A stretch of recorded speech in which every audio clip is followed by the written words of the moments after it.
यहां किसी को अपना मानना, कुछ अच्छा लगना, कुछ सुखद लगना, ये सब भगवान की विचित्र माया के द्वारा चित्त का आकर्षण किया जाता है। भक्तों के जीवन में इसीलिए ऐसी घटना घटती है कि कीन हो इस कबहू अभिमाना, शोक हो वंचह कृपा निधाना। कृपा निधान भगवान देखते कि मेरे भक्त में जितेंद्रियता का अभिमान है, ब्रह्मचर्य का अभिमान है, पवित्रता का अभिमान है, तो फिर वो ऑपरेशन कर देते हैं। फिर वो अभिमान नहीं जागृत होता। ऑपरेशन बड़ा विचित्र होता है। भगवान कहो उपहास करवा के, अपमान करवा के, या विवेक के द्वारा, या उनके प्रियजनों के द्वारा निरादर करवा के, कई तरह के वृत्तियों से भगवान ऑपरेशन कराते हैं अपने जन का। हृदय जब निर्मम होता है, ममता रहित, अहंकार रहित, व्यवहार रहित, एकमात्र प्रियालाल में अपनापन, तब ये स्थिति का रसास्वादन होता है। आवत सी वृषभानु दुलारी, जिनको देख करके प्रेम में प्रभु विकल हो जाते हैं, उन प्रियाजू का जब उपासक को साक्षात्कार होता है तो केवल आचार्य कृपा ही हृदय को संभालती है, अन्यथा सामर्थ्य नहीं है। ऐसा रूप श्री लालजू महाराज का है कि बड़े बड़े मुनि जो निर्विकार ब्रह्मबोध संपन्न हैं, उनके मनों को क्षण में मोहित कर ले।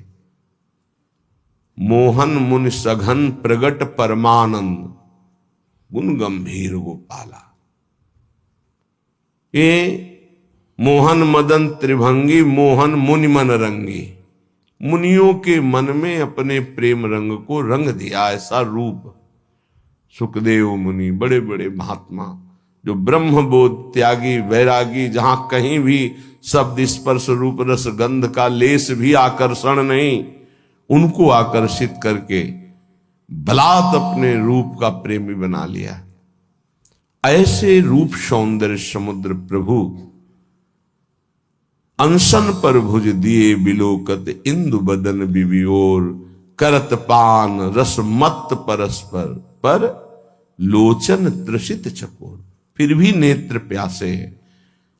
ऐसे युगल सरकार को जब उपासक देखता है तो उसकी क्या दशा होती होगी।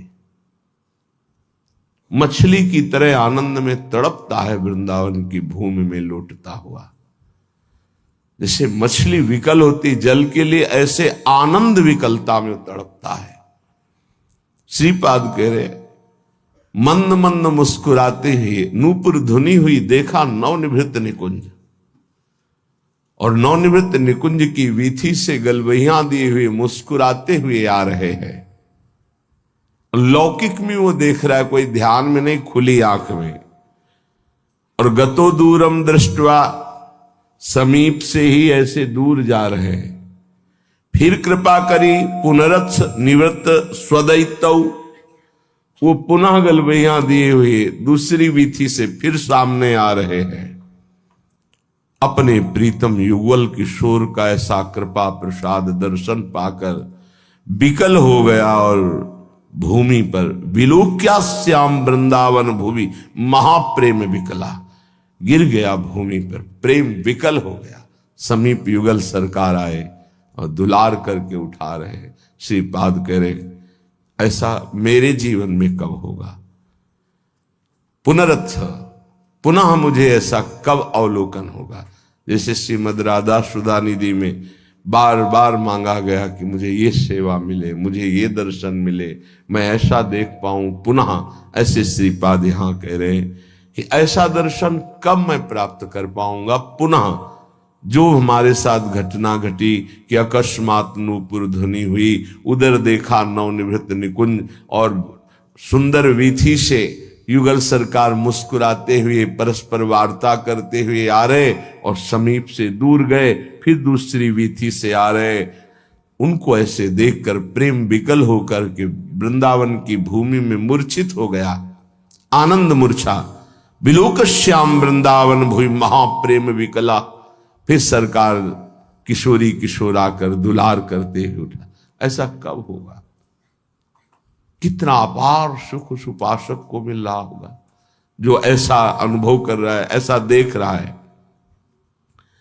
श्रीपाद कह रहे, कदा वा स्वच्छंदम दिन रजनी वृंदावन वने, चरण ने कहा स्वस्ति अद्भुत नव निकुंज अयालिशु विशन।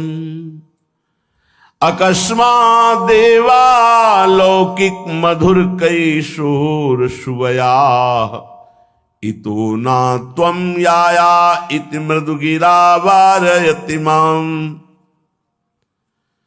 श्री वृंदावन में रात दिन व्यतीत करते हुए प्रियालाल को पुकार पुकार कर, प्रेमियों की कुछ अलग रहनी होती। विरह कमंडल कर लिए बैरागी दूने, मांगत दर्श मधु करी छके रहत दिन रैन। रात दिन एक ही मांग रहती है, कब मिलोगे? तो क्या मिले नहीं? नहीं, रात दिन मिलने पर भी मिलने की चाह बनी हुई। ये कौन सी पहेली है? तन मन के बिछुरे नहीं, मन में भी वही और तन भी उनके समीप, पर चाह बढ़े दिन रैन। रात दिन पुनः मिलने की चाह, हर समय मिले हुए रहने पर भी मिलने की चाह। कबहु संजोग न मानही, देखें भरी भरी नैन। कभी ऐसा लगा ही नहीं क्यों मिले हैं। प्यारी जू जब जब देखो तेरो मुख, तब तब नयो नयो लागत। ऐसो भ्रम होत देखो न कबहू री। मानो कभी देखा ही नहीं, कभी मिले ही नहीं। अरबरात मिलवे को निश दिन, पर मिले ही रहते निश दिन। मनो कबहू मिले ना, ये प्रेम है। रात दिन वृंदावन में तड़प रहा है प्रिया प्रीतम के लिए। बलिहारी उसके जीवन को, ये तड़पन उसी को आती है जो रसिकों की आज्ञा के अनुसार समस्त संबंधों को शिथिल कर देता है। कहीं किसी से कोई भी अपनापन ना रहे, केवल प्रिया जो ये जन्म इसीलिए मिला है, मान जाओ, कोई तुम्हारा नहीं। पीछे जन्म में कौन कौन तुम्हारा था? पति पुत्र पत्नी परिवार सब भूल गए ना। अभी इसी जन्म को देखो, गर्भ में तुम्हें कितना कष्ट मिला था। अभी 20 30 40 वर्ष पहले की बात है कि हम 9 महीने नरक जैसे भयावने दुखद गर्भ में रहे मां के, जहां पास में ही मलाशय मूत्राश्रय है, वहीं गर्भाशय है। उसी गर्भाशय में रहे। देखो माया कितना भुलावा कर देती है। तुम्हें याद है कि गर्भ में तुम्हें कैसी परिस्थिति में रखा गया था? तुम्हें याद है कि बाल्यावस्था कैसी कष्टप्रद थी? सब भूलते चले जा रहे हो। ऐसे ही पूर्व जन्म के सब रिश्ते नाते, पुत्र पत्नी परिवार सबको भूल गए। नया परिवार, ऐसे अगला जन्म फिर होगा। ये कब तक नई पढ़ाई, नया बैंक बैलेंस, नए संबंध कब तक बनाते रहेंगे? पुराने छूटते जा रहे हैं, नए बनाते चले जा रहे हैं और बढ़ते चले जा रहे हैं भूल भुलैया की तरफ, माया के भ्रम की तरफ। इतनी प्रियता कर ली है, मेरा पुत्र, मेरी पुत्री, मेरा पत्नी, मेरा परिवार, और ये सब नियत समय के लिए आए हुए जीवात्मा हैं। अपने कर्म का भोग आपके संग से। अब वो जहां गए तो तुम विकल हो गए। भगवान ने अनर्थ कर दिया, मेरा पुत्र छीन लिया। तुम्हारा कब था? क्या तुम परिचय जानते हो? कहां से आया था? कौन था? कहां गया? तुम्हें कुछ पता है? केवल बीच में मिल गया, मेरा मान लिया। बिना भजन के, बिना ज्ञान के बात तुम्हें कैसे समझ में आएगी? और जिस दिन समझ में आ गई तो प्रभु के सिवा और कोई समझ नहीं रह जाएगी। एक ही बात रहे, कैसे मिले प्रभु, कैसे मिले?